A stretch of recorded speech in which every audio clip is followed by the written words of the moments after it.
this lesson, I'll be talking about equilibrium and Le Chatelier's principle. Now, here's a very simple animation of a reaction where you have reactants on the left and products on the right. And that symbol in the middle is for equilibrium. Now, what we have here is quite a simple equilibrium where reactants are forming products and products are also going back to form reactants. And that depends on the condition of the reaction. And that's basically what Le Chatelier's principle describes.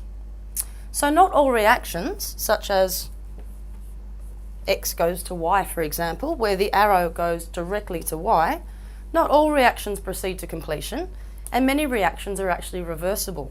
So this equilibrium symbol actually means that it can go back and forth from reactants to products, and vice versa. So, as a reaction proceeds, the rate of the forward reaction decreases as the reactants are consumed. So, as you can see from the animation, as the reactants go down, there are more products formed. And vice versa, as the products go down, there are more reactants that are formed. So the increasing concentration of the products leads to an increase in the reverse rate, where the reactants are reformed. Eventually, a dynamic equilibrium state is reached when the rate of the forward reaction exactly equals the rate of the reverse reaction. So dynamic equilibrium is something you'll need to remember when we're talking about Le Chatelier's principle. So in a reversible reaction, there will always be some reactants and products present. So unlike a reaction that can go from X to Y, for example, where eventually all of X is used up, in equilibrium there'll always be a little bit of both. So let's look at the characteristics of a system in equilibrium. So we've got a graph here to demonstrate this. In a closed system, no matter or energy can enter or leave. Now this goes back to conservation of energy. So you can't form and you can't destroy matter. And it's exactly the same in an equilibrium. So let's look at the graph. What we've got on the y-axis is the concentration in mole per litre. On the x-axis we have time. And it's showing you that as more products are forming, so more products are forming here at exactly the same time, less reactants, or the reactants, are going away. Okay? And when it comes to a stable state where products equal reactants, that's where equilibrium lies, okay, on that line there. Now, the macroscopic properties are going to be constant, and some examples of these are colour, pressure, state, and temperature. They will not change. And when I say state there, what I mean is solid, liquid, or gas, okay? Now, concentrations of the reactants and the products are constant when it reaches equilibrium, okay? Now, another graph for you to look at. Again, on the x-axis we've got time, and on the y-axis, a little bit different, you've got the rate of the reaction, and that's how fast the reaction is going. Now, microscopic changes continually take place between reactants and products. So what we can see happening here is A plus B is going to C plus D, whatever molecule that may be. It doesn't actually matter for this graph, it's just to show you what's happening. So as this reaction, the rate of the reaction goes down, what's happening at the same time is that the reverse reaction is actually increasing. So there's more products formed. So, the backwards equilibrium is also going at the same time until it reaches equilibrium. So C plus D going to A plus B. And when the two meet up, that's where you have equilibrium. So the rate of the forward reaction will equal the rate of the reverse reaction at equilibrium. And that can be seen from this graph at that point. Now, another graph for you. We have time on the x-axis, and again we have, on the x-axis, and on the y-axis we have the rate of reaction. So we're looking at a catalyst now. So without a catalyst and with a catalyst. Now, when a catalyst is added to a reversible system, it lowers the activation energy for both the forward and the reverse reaction. So if you remember, a catalyst can speed up a reaction, and that's exactly what you can see here. So without a catalyst, the reaction goes along naturally at its own speed. If you do add a catalyst though, you can see that you can increase that rate of reaction. Okay? Some common catalysts are certain metals like platinum, for example, also some organic compounds. There are all sorts of different catalysts that you can use depending on which reaction that you're trying to proceed with. So the rates of reaction are increased equally, so the catalyst does not affect the relative properties of the reactants and the products. It can affect the speed, but not the relative proportions. So Le Chatelier's principle, to sum it up in a nice box here, if a change is made to a system in equilibrium, the system will alter in a way that counteracts the change. And there are lots of different changes that you can impose on a reaction, and Le Chatelier's principle states that this equilibrium will alter to counteract whatever that change is. So, some factors that can affect equilibrium in a reversible reaction, there are a few of them. They include concentration, gas volume or pressure, and temperature. So, let's look first at concentration changes. If the concentration of one of the reactants or products in an equilibrium is changed, the system will re-establish the equilibrium to counteract that change. And I'll go through a few examples. Now, increasing the concentration of one of the substances will cause the system to favour the direction which will decrease the concentration of that substance. Okay?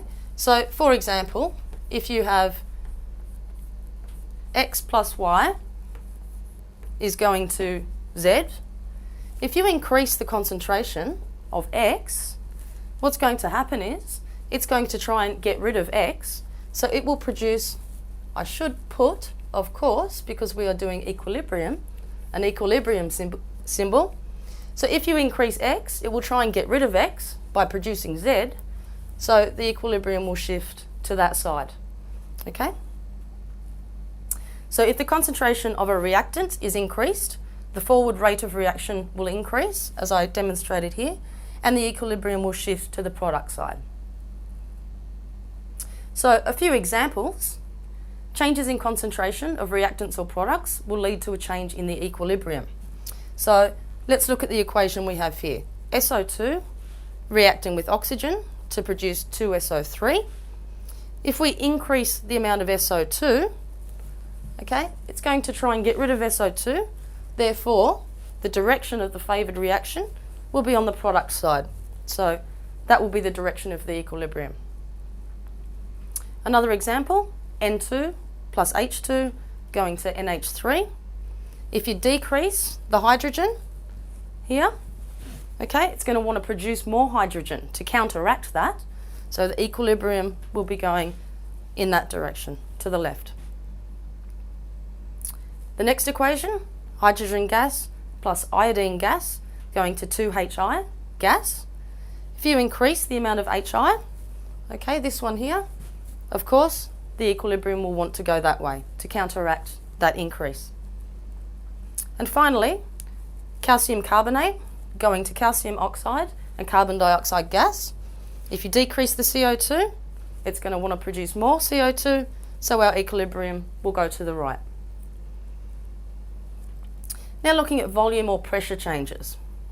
In a system involving gases, the application of pressure will reduce the volume. If you think of putting more pressure on something, it will reduce the volume of the vessel, whatever that may be, and the equilibrium will shift to favour the lowest amount of reacting substances.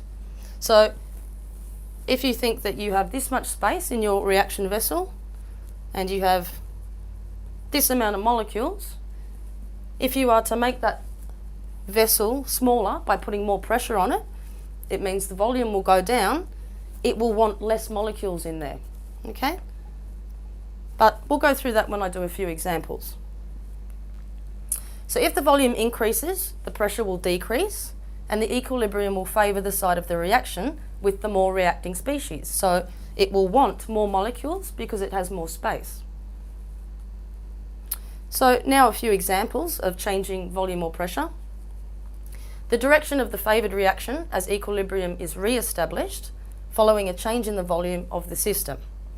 So let's look at the first example, SO2 plus oxygen going to SO3.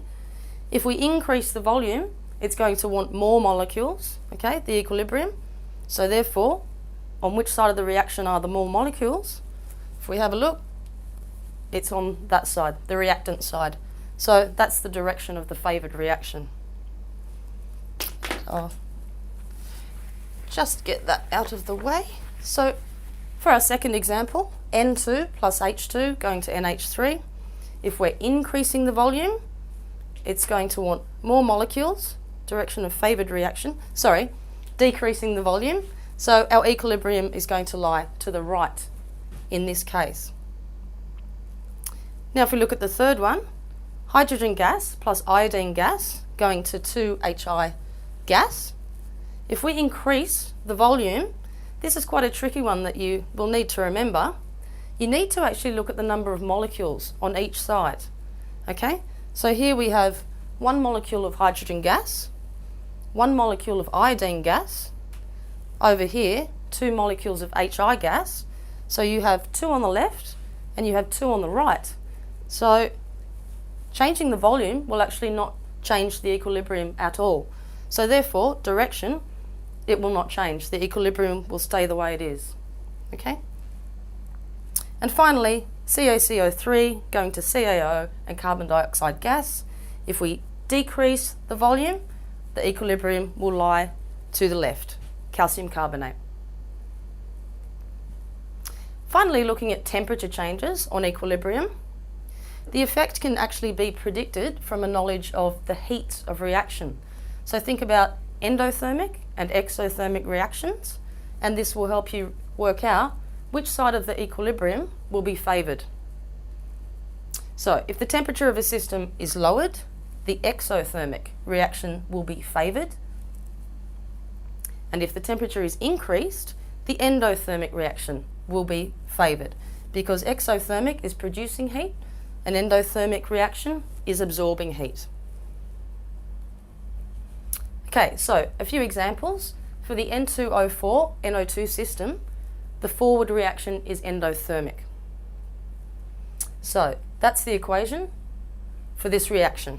And as you can see here, it's given you the heat of this reaction, 57 kilojoules.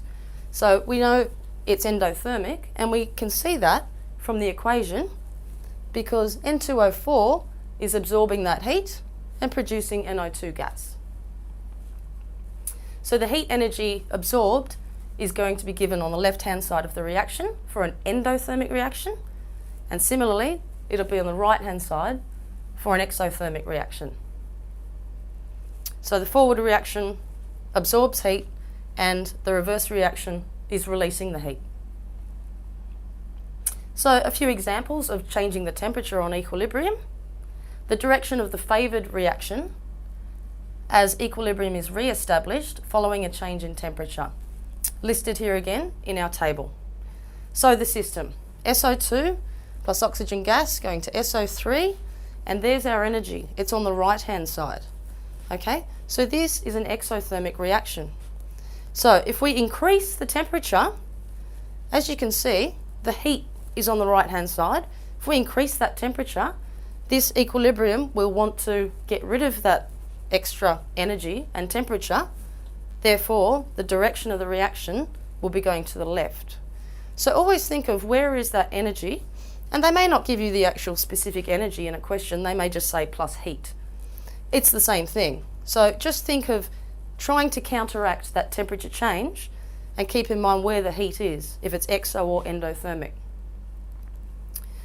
So the second example, nitrogen plus hydrogen going to 2NH3, there's our energy. Again, it's on the right-hand side. This time, if we decrease the temperature, it's going to want to favour the right-hand side of the reaction because that's where the energy lies. Part 3, hydrogen plus iodine plus energy going to 2HI gas. If we increase the temperature, the reaction will want to go to the right, okay, to offset that energy, that heat. And the final one, calcium carbonate plus some energy going to calcium oxide and carbon dioxide gas. If we increase the temperature, the equilibrium will want to go to the right to offset that energy. So there are a few trends about Le Chatelier's principle. So you always have to consider different condition changes, and then you can predict which way an equilibrium will lie. So that's the theory section. Now I'll start discussing a few questions. Question 11, which of the following is a correct statement about Le Chatelier's principle? So I'll go through these one by one and let's see if they're correct or not. A, an equilibrium system will always move to the left when it is heated. Well, we can't say that because we don't know. We've been given no information about this reaction. We don't know what the reactants are, what the products are, so you can't say it's A. We'll cross that off. B, increasing the pressure on a reaction vessel will increase the rate of reaction. Again, we've been given no clue as to what this reaction is, so we can rule out part B as well. Part C, the rate of reaction in an equilibrium system depends on the presence or absence of a catalyst. Once again, we can rule that out because a catalyst sometimes won't even affect the equilibrium of certain reactions. And once again, just like ABC, we don't know what the reaction is, so we can't say that it's C. So, process of elimination, it's D. If a system is in equilibrium and it is changed in some way, then the system adjusts to minimise the change.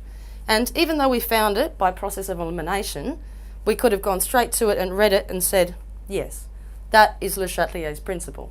So there's a few ways that you could have gone about getting to that conclusion. So D is our answer for question 11.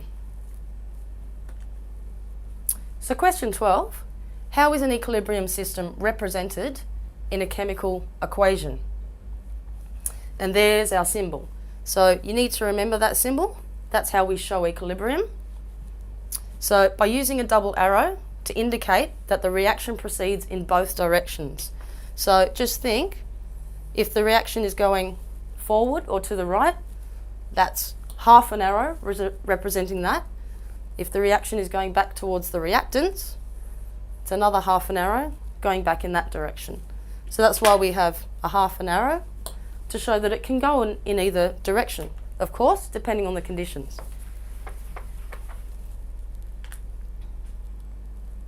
Question 13, which of the following is incorrect about a dynamic equilibrium?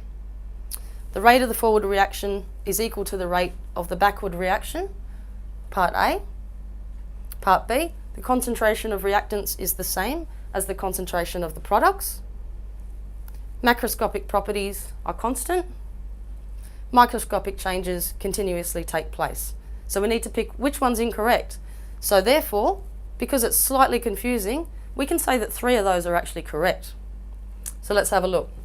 Our answer, of course, the concentration of reactants is the same as the concentration of the products. Okay, let's just look back at the question for a moment. Dynamic equilibrium. This is an equilibrium which is changing, okay? So the concentration of the reactants and the products won't be the same. It will be changing, okay? And if we look at all the other options that we have there, all the other options are actually correct. So the rate of the forward reaction is equal to the rate of the backward reaction. That is true. C, macroscopic properties such as I described before, colour, state, things like that, are constant, yes. And D, microscopic changes continuously take place. Yes, they do. Some reactions look like absolutely nothing is happening. For example, in a glass of water, you look at it and it's not moving and you think, well, nothing's happening. But in actual fact, water is constantly undergoing equilibrium. You just can't see it. So our answer for 13 is going to be B. That one is incorrect. Question 14. Which of the following reactions would not be affected by a change in the volume of the container? So now we're looking at volume. So we need to think how many molecules are on the left and how many molecules are on the right of all of these equations. So by having a quick look, our answer there is going to be B, H2 plus I2.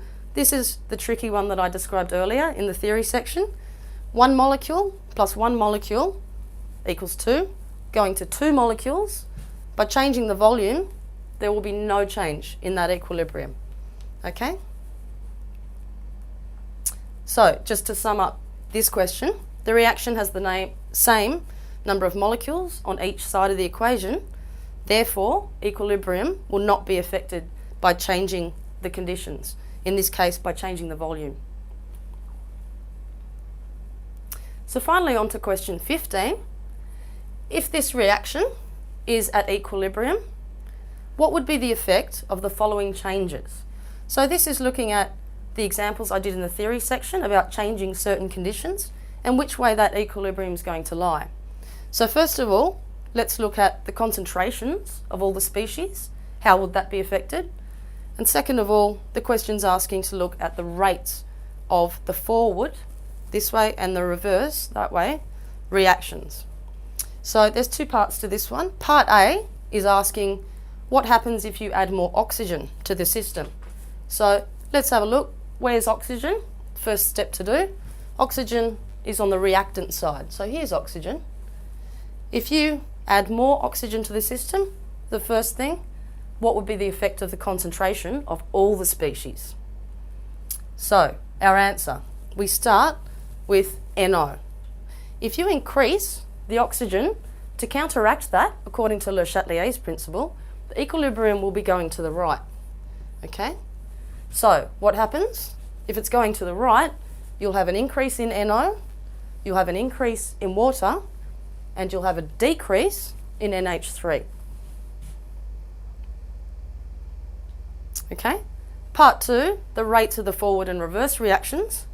Increased, you'll have an increased rate of the forward reaction, as I just mentioned, until the equilibrium is re-established. Okay? So it's always a good idea to underline in the equation and have a look at which species will be changing.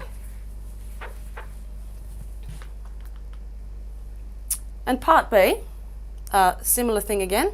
What happens if you reduce the concentration of NO? So let's find NO. There it is, it's on the product side.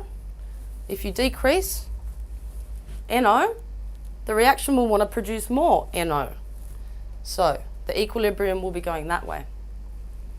So what do we get if it's going that way? We get decreased NH3, which is on the left, decreased oxygen, which is on the left, but increased water, which is on the right. So what happens to the rate of the reaction?